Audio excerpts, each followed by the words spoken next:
Hi, you guys. Welcome to Off the Bench. My name is Heidi St. John. And if you're brand new to the podcast, I just want to say welcome to you. I told you guys last week, we recently passed 15 million downloads here since we have switched the platform to Anchor. So I know a lot of you are new to the show. Something I've been trying to do on a regular basis is bring my friend, Dr. Mark Sherwood, onto the podcast. And we're talking about all kinds of things as they relate to your health and fitness. Mark ran for governor in the great state of Oklahoma. So we talked about that for quite a while I was running for Congress.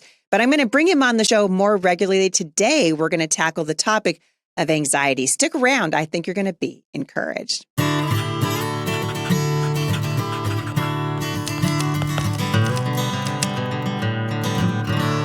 Well, welcome you guys to the podcast. I'm glad that you've joined me today. As I said at the opening of the show, I am going to be doing something new with my friend, Dr. Mark Sherwood, and bringing him on the show on a more consistent basis. If you guys have questions that you would like him to answer, that a topic that you would like us to bring up here at the show, just shoot that to me, HeidiSt.John.com/mailbox Monday, and just put in the subject line, Dr. Mark Sherwood, and we're going to start putting show notes together and answer your questions here on a more consistent basis. In the meantime, I'm thrilled today to have Dr. Mark Sherwood back on with me. Mark has been a regular guest on my show now for quite a while, and he and his wife, Michelle, are naturopathic physicians in the great state of Oklahoma.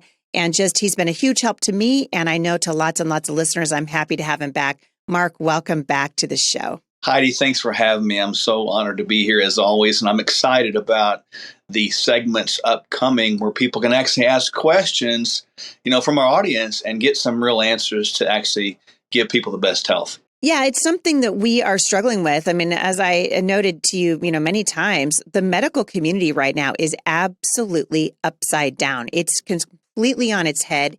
And I think people are onto it now. I know a lot of people, and I bet you're seeing this in your practice, that won't go to traditional doctors anymore simply by virtue of the fact that after COVID hit and the lockdowns and the masks and the social distancing and the absolute insanity that we saw unfold during COVID-19, people don't trust the medical community. Are you seeing the same thing? Actually, yes. I had a case just a couple of days ago where a person reached out to me on my cell phone and they'd stepped on a nail. And this sounds crazy, but they were scared to go to the minor care to get a tetanus shot, right?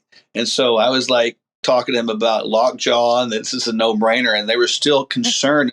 I found it very sad, but because I don't think my wife and I know that the people that work at these facilities aren't necessarily evil, but they're driven and coached and instructed and paid with evil intent. That's the point people need to catch. So we really need to get an alternate system that's going to give people the care they need. Yeah, you're absolutely right. I mean, you and I are not against tetanus shots. Hello. But the fact of the matter is, thanks to Father Fauci, the high priest of the Branch Covidians, people don't trust the medical community anymore. I think part of this is really sad.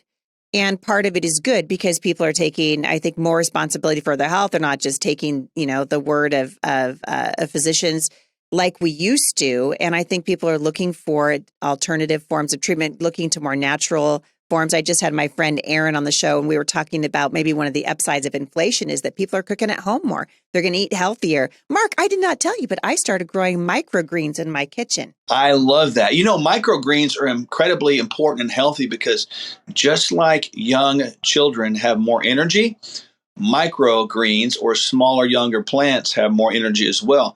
Energy can be translated as nutrients, and the more we consume those microgreens, we get the added multiplied benefit of those nutrients and energy as well into our bodies. Yeah, it's been all of my kids are really enjoying it too. They are good. They're delicious. It's fun to watch them. They're easy to grow.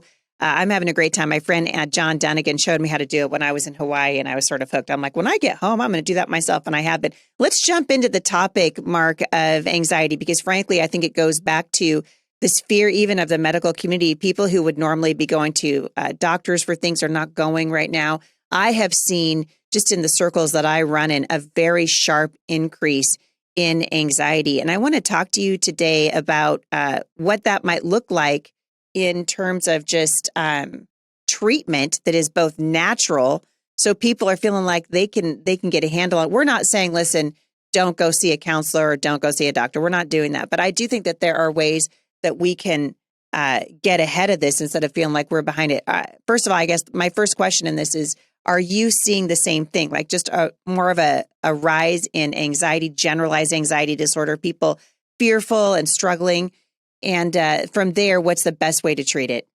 Well, we have seen an increase and uptick in that because of the last couple of years, notably. But anxiety and fatigue and depression are really tied to this conglomeration that sort of blend together. And interestingly enough, statistics show that about 3/4 of all doctor visits to primary care include a complaint of that. So this is something that's been around for a few years, and we're seeing it increasing in frequency. And I find that tragic as well because look, anxiety, fear is a real emotion, and we don't want to suppress that emotion.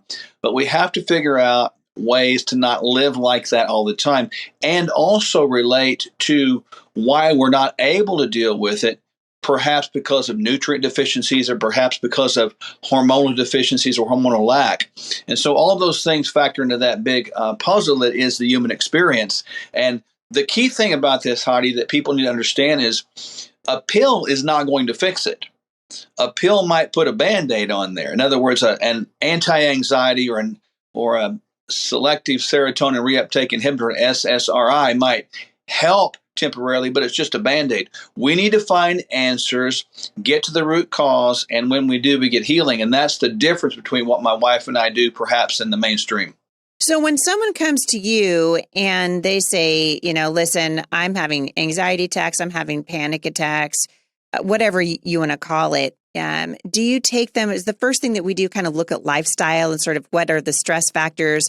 Because I know, obviously stress is a major part of anxiety. I've said many times, a lot of people who are new to the show may not have known this, but I wrote a book in 2017 called Becoming Mom Strong. And in that book, I chronicled my journey through anxiety and panic attacks. And I spent a lot of time as a young mother in my 20s and 30s and even in my 40s, just doctors just prescribing, Zoloft and Xanax and, the SSRI inhibitors and the whole thing. And it wasn't until I changed my lifestyle, I started, looking into more natural approaches to treating anxiety, essential oils, the whole thing, that I really started to find healing that was going to be lasting, that was going to have me on medicine for the rest of my life. And that's really what it is, right? We're not saying that it's a wrong thing, or it's certainly not sinful to get to be on an antidepressant or an anti-anxiety medication, but it shouldn't be the goal to be on them long term. That's exactly right, because I think people understand this statement is we were not born with medication deficiencies. You're not born with a Zoloft deficiency or citalopram or Wellbutrin. The bottom line is we look at the whole person. I want to know what's going on in the person's life. I want to know who they're hanging out with. I want to know where they are in life as far as that goes, and their nutrition and their sleep and their exercise habits, because it really all matters. Just one simple thing like exercising daily can help alleviate or metabolize this thing called adrenaline that leads to cortisol. And cortisol, we know, is a stress hormone that is secreted or made in response to this emotional judgment call of things around us that promotes anxiety and fear. Talk to us a little bit about cortisol. It's a word that I hear. That was actually a game changer for me when I understood how to control the cortisol levels in my body. It made a massive, massive difference. And I think some people may be more prone to their body producing than others. But talk to listeners a little bit about what that is. So if somebody might have higher or elevated levels of cortisol, how might it manifest? Well, so cortisol is a hormone that's produced by the adrenal glands. And so it's response to our body's interpretation around us as something of a danger, right? So that can either be something real, like a bear chasing you, trying to eat you, or something that you imagine that's not happened yet, such as, our world currency system is going to get turned upside down. Well, the same response is judged by the body, and cortisol is produced. Cortisol production produces higher blood pressure by design, higher muscle tension by design, vasodilation. In other words, all the blood's going to go to the periphery to prepare for the fight. It inhibits digestion because you don't have time to digest food while you're being chased by a bear. It inhibits libido because you don't have time or desire or purpose to have sex while you're being chased by a bear. And so it just makes sense that these physical or physiological responses would occur. The problem with it is not the response in a temporary basis. But the response, if it's chronic and long term, that can become debilitating, driving to conditions such as hyper or high tension, even heart disease, weight gain, lack of sleep, and certainly can hasten death. So where do we start? If someone realizes, okay, I am, and actually this is a question for you to answer after the break, because I have to take a break. But if someone's listening to this and go, that's me, Mark Sherwood, you just described me. I want to come back after the break and let's talk about where we can start to address these things from a perspective that's going to be healthy long term. We'll be right back. So, Mark, I think you're touching on something. And again, for those of you who are just tuning in today, my guest today is Dr. Mark Sherwood. He's a naturopathic physician, and his wife, Michelle, practice functional medicine, which I've been studying for quite a while. Just fascinated at their approach to medicine. I think it is doing so much good, particularly as it relates to the answers that we're searching for with big pharma, right? We've been conditioned in this country to just be, drugs are the answer to everything. The reason I like functional medicine so much and have been so impressed by the work that Dr. Mark and Michelle are doing there in Oklahoma is that they're actually addressing the whole body. They're looking to root causes, not just to start putting Band-Aids on every little thing that's bothering us. And today we're talking about stress. We're talking about anxiety. We're talking about depression and ways to treat that. Before the break, we were talking about cortisol and what its role is in increasing things like blood pressure and other things. If you guys have a question that you'd like to ask Dr. Mark, we're going to bring him on the show on a very consistent basis. You can reach out to me and leave those questions at HeidiSt.John.com/mailbox Monday, and I'll get those questions to Dr. Mark, and we'll start addressing them on the show. But Mark, before the break, we were talking about cortisol and what this hormone that is produced really when we're under stress and under chronic stress, which can lead to all kinds of things like hypertension and heart disease. How do we begin to address, for just the regular listener that's going, oh my goodness, Dr. Mark, you just described me. Well, and people should know also just a key tangential point that cortisol and all hormones are made from cholesterol. So when you have this massive output of cortisol, you're going to get this congruency of an elevation of cholesterol, and that's going to cause people to get weirded out too. Another show, different day, but cholesterol is not the problem. It's actually other issues that create heart disease. But yeah, who's talking about inflammation? We should come back and talk about that. Indeed. And so with cortisol, when we talk about the secretion of that, what happens is there's this adaptation that takes place if we're used to living in this mode. It's called the general adaptation syndrome. Notice the first letters GAS, general adaptation syndrome, and that causes us to run out of gas. So our body's motors begin to absolutely decay and begin to run down. It's much like a car running out of gas. You just don't have anything left. But in life, we continue to go regardless. And so there's a couple of things we need to do immediately. And this is important. Number one, we've got to work on getting some good sleep. So that means good sleep hygiene principles need to be really the key core focus. And that's, utilizing magnesium, utilizing melatonin, utilizing blue blocker glasses to knock down the blue light that emits at 5,500 Kelvin from the screen of the computer, the screen of the TV, and even your cell phone, which is 2,000 Kelvin hotter than the noonday sun. Imagine what that's doing to your cortisol. And so we begin a hot shower, Epsom salts baths, things of that nature, really winding things down with not white light or blue light, but yellow or red lights around the house. The ambient light should be that. And so these are good things. And then I think second behind that is you have to begin to exercise, move more, sit less. And I'm not talking about vigorous exercise. I'm talking about even a walking program. And then probably thirdly behind that is certainly the inclusion of anti-inflammatory foods as opposed to inflammatory foods. Real simple. Inflammatory foods are going to be those things that are not food, never were food, and never will be food.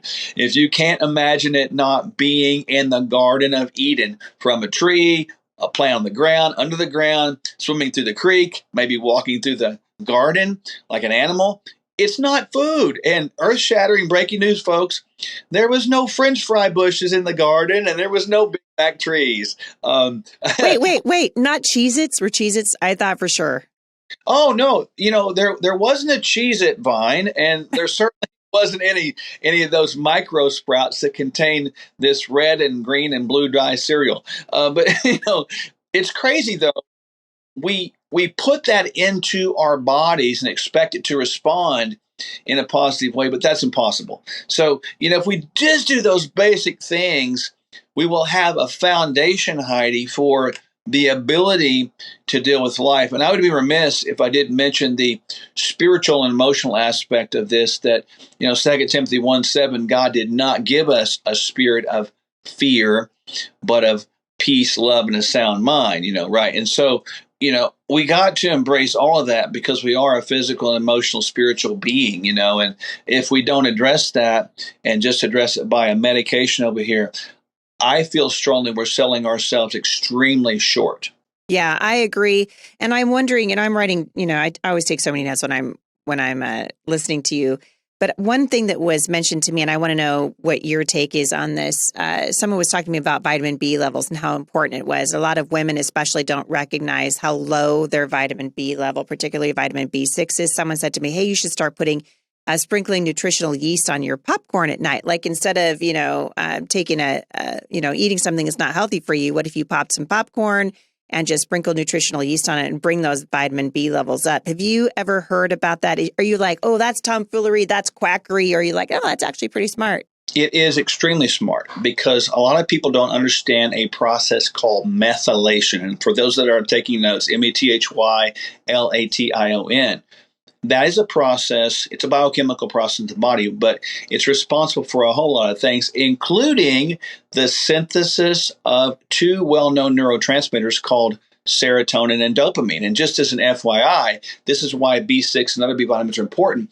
It takes B vitamins to make those neurotransmitters be formed with a base from amino acids. So you have amino acids, they have to go through this B vitamin sort of biochemical process, and then they get formed into dopamine and serotonin, which keep us happy and satisfied. Isn't that kind of cool? But when we're not happy and satisfied, we're going to produce a lot of cortisol. So you can see hand in hand the way the body is so magnificent and awesome in its ability to synergistically communicate. Well, it's something that I think, the more that we talk about, it's why I'm really glad that you're here. A lot of these solutions are very simple. Like it was really actually simple for me to find nutritional yeast and start just putting it on my popcorn. Actually, the kids really like it. Everybody in my house really, really likes it. And you'd think that in my 50s, I would have this sort of dialed in, but I think we're always growing and always learning is the absolute necessity of making sure we drink enough water. I think for the most part, we are dehydrated. What say you? Oh my gosh, we are so dehydrated. When you think about water, you think about all the electrolytes that it possesses in general, but we should be drinking about 60 to 80 ounces per day. And just to put this into a simple perspective for people to really grasp, when we're dehydrated, let's think about this. Does that stress the body out? Well, yes. And would that mean more cortisol? Yes. Yeah. And so what's a habit? Have you thought, I'm always about like the intention, how do you do? Because it's easy, especially for the moms that are listening, you've got, 4 or 5 little kids at home. Maybe she's trying to homeschool. Maybe she's got work that she's doing outside the home. And you get to the end of the day and you haven't even thought about it. How is a way that people who are really busy can develop a habit? Because what I noticed about me is when I'm drinking a lot of water, I notice when I don't drink it. But when I go for a while and I'm stressed, and the stress actually I'm one of those people that slows down when I'm under stress. I just get slower and slower and slower. And then I just forget. What's a way that listeners can start forming a habit so they start thinking about these things at the beginning of the day? 3 things. When you get up in the morning, drink your water before you drink your coffee. When you go to bed at night, which is number 2, make sure you have a glass of water handy so when you wake up at night to urinate or whatever, take a quick sip, right? And number 3 is it has to be visible and available. I love it. Visible and available. Boy, that's a metaphor for so many things. We just won't even I could go all over the place with that.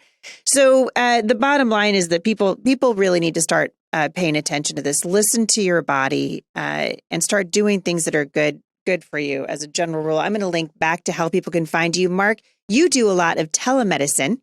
And people can reach out to you. So a lot of people listening to this right now, we at the front of the show, we talked about people not feeling comfortable anymore with the traditional medical community. I think it's going to take, I actually think it's going to take years and years. I think in some cases, irreparable harm has been done to the reputations of the CDC and the NIH, for example, largely over these vaccine mandates and just the horrific way that it's been handled. And now, of course, we're seeing the fallout from that.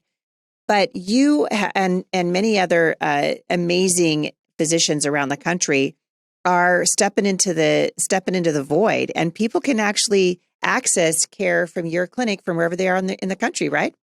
They can, and we just want to help and love people, Heidi. The blessing of COVID is it really exposed the corruption that is, and it also exposed the integrity that is. So it did both. And so I consider it a blessing to get to help people. And when people reach out to us, we can help you anywhere in the country. And we look forward to being part of their life. How can people reach out to you? They can go to Sherwood.tv, and we do 2 webinars a month that are free. And we talk about things such as hormones, and people can attend those webinars and schedule an appointment immediately. And they're typically within a week or 2 or 3. So it's pretty fast. And so we just look forward to being a part of their lives. And we have a whole team of people. My wife and I kind of run the show. But look, people, whoever they talk to at our clinic and our place, are going to get the best of care and the best of love along the way. I love that. Mark Sherwood, thank you so much for joining me on the show. I look forward to having you come back, and we're going to start getting those questions again. For those of you who are listening, Mark is going to be joining me on a more consistent basis here, and he's going to be answering your questions. If you would like to submit a question, we would love to hear from you. Go to HeidiSt.com/mailbox Monday. Don't forget, you guys, I've got a brand new Bible study getting ready to start on identity. We are really struggling in the world right now, particularly inside the church, with what God says about who we are. And the Bible is very clear. We have been created on purpose with a purpose. You guys are loved. It's one of the reasons I love Mark Sherwood and what he and his wife, Michelle, are doing so much. They really love people, and you can really tell. Mark, thank you so much for coming on the show. I appreciate it. Oh, my goodness. My deepest honor, and I can't wait to see you again. I'm looking forward to it. For more information on Dr. Mark Sherwood, you can go to HeidiSt.com/podcast, and the show notes today will be there. As always, please leave reviews for the show. We'd love to hear from you. As I said at the beginning, we are really racking up the listens here. We've passed 15 million downloads over at the podcast, and that's increasing every day. We'd love it if you'd share the show. I want to hear your show ideas and answer your questions. HeidiSt.com/mailbox Monday. Have a great day, everybody. We so appreciate you, and I'll see you back here again at the intersection of faith and culture.